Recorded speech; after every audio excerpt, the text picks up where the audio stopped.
I lost a lot last year. I lost my father, I lost my father-in-law, and I lost my husband.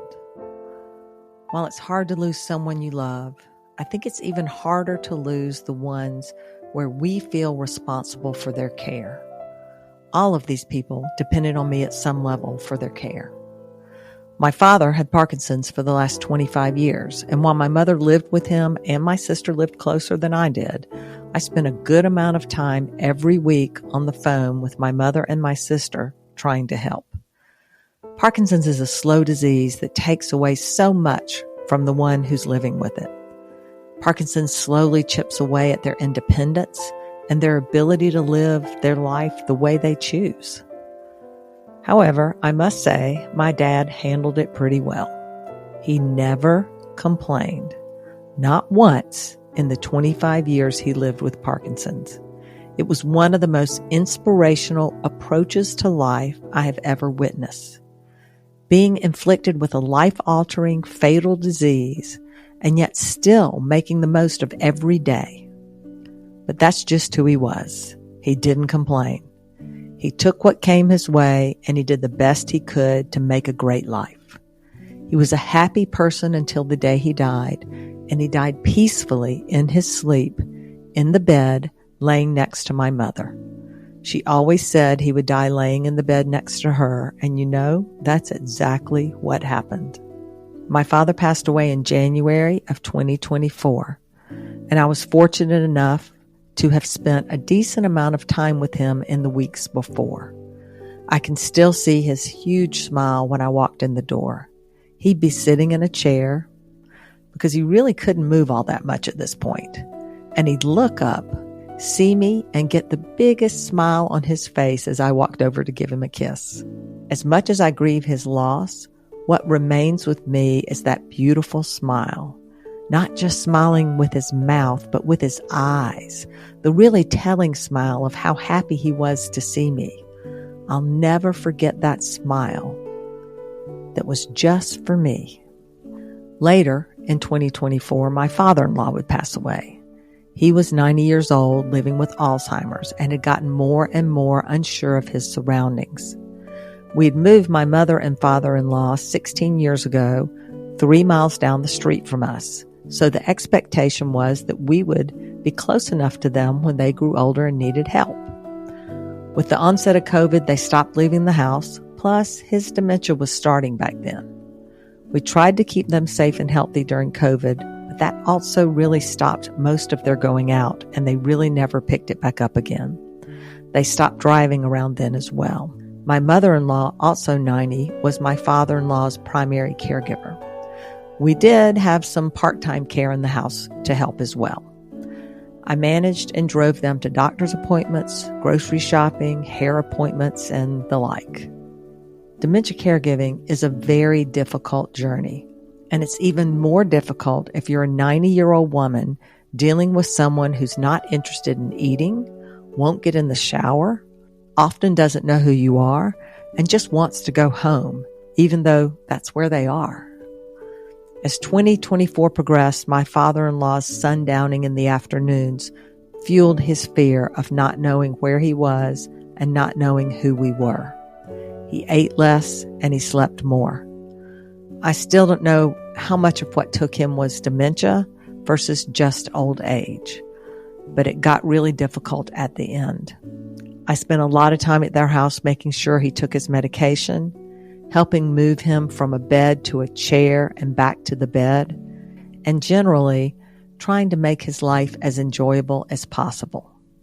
Trying to find the right balance of what would keep him alive and comfortable with what he wanted to do, which was just lay in bed. These difficult decisions were hard on both me and my mother-in-law. Then in October, he just couldn't go on anymore, and we had to let him go. Now that a few months have passed, what do I see when I think of him? I see his big, beautiful smile when I'd stop in to say hello. He was always such a happy, happy man, and his infectious smile sticks with me. While all of this was happening with my father-in-law, at the same time, my husband's own dementia was progressing. 10 years ago, in 2015, my husband was diagnosed with frontotemporal dementia. He had the aphasia variant, which meant his language skills went first. So he really could no longer communicate his thoughts or his needs. About 4 years into my husband's dementia journey was when my father-in-law was diagnosed with Alzheimer's. For 6 years, I managed the care of 2 people living with dementia directly, and I supported my father's Parkinson's care from 2 hours away. While my father-in-law was struggling more and more every day, and my mother-in-law was also struggling to manage this extremely difficult situation, at home, 3 miles away, I was living with my husband who was in late-stage dementia. When he was first diagnosed in 2015, he didn't really want people to know, although he did tell a few people something is wrong with my brain. I told our grown children, and I told my manager at work, and for a time, it really wasn't that disruptive to our lives. My husband required more support behind the scenes, but was still able to drive and do generally what he wanted to do. As time went on, his disease progressed, his ability to be independent declined. I tried to retire several times. I had been working for the same company for 23 years. And I want to give my manager credit. He would say, you really don't need to retire just yet. If you retire, you're going to lose yourself in caregiving. Let's figure out a way that you can do both. So I backed away from my job slowly. I moved to work from home in the afternoons, then to 5 days a week. I transitioned to part-time and then eventually retired because caregiving between my husband and my father-in-law was just too much to allow me to continue to work. And of course, as predicted, I lost myself in caregiving. That's not a good thing, by the way. I left me behind without any outside interest or relief from the mental strain of focusing on caregiving 24/7. About 9 months into my retirement and full-time caregiving focus, a friend of mine who had also had a lot of experience with dementia family caregiving approached me about starting a podcast. We had been complaining about how hard it was to find practical advice for day-to-day dementia caregiving challenges. It was frustrating not to know what to do and to feel like you had to figure it all out on your own through trial and error. We both knew millions of people around the world were dealing with this same problem. Yes, there was information out there, but what we found was too high level and not easy to find. So in August of 2024, we decided to do something about it, and we started the Caregiver's Journey. The heart of the Caregiver's Journey is an advice and how-to podcast for dementia family caregivers, focused on practical tips and candid conversations. I had thrown all of myself into caregiving and realized I needed something else to focus on to keep my sanity, and our new nonprofit gave me just what I needed, a place to give back and make a difference in the world.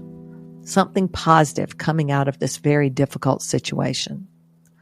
At this point, my husband was starting to sleep more, fall more, and eat less. All very concerning. We called in hospice, and they sent a nurse every week to monitor him, which was very comforting. I had a part-time caregiver during the day, and I slept with a camera next to my bed and one eye open. One night, I was very concerned because my husband hadn't moved much at all. I went into his room in the middle of the night, in the dark, put my hand on his back to make sure he was breathing. When the caregiver came to work the next morning, he was still sleeping, which was unusual, and I told her about my concerns. When we checked on him, he was burning up. His temperature had gotten to 103. Of course, at that point, we called hospice. The nurse came and put him on antibiotics, but he really never recovered. Our children showed up with their bags packed to stay at the house. They both were there for the 8 days it took him to pass, through the funeral 10 days later. He never woke up again, but I'm comforted by the fact that he was surrounded by the ones he loved when he passed.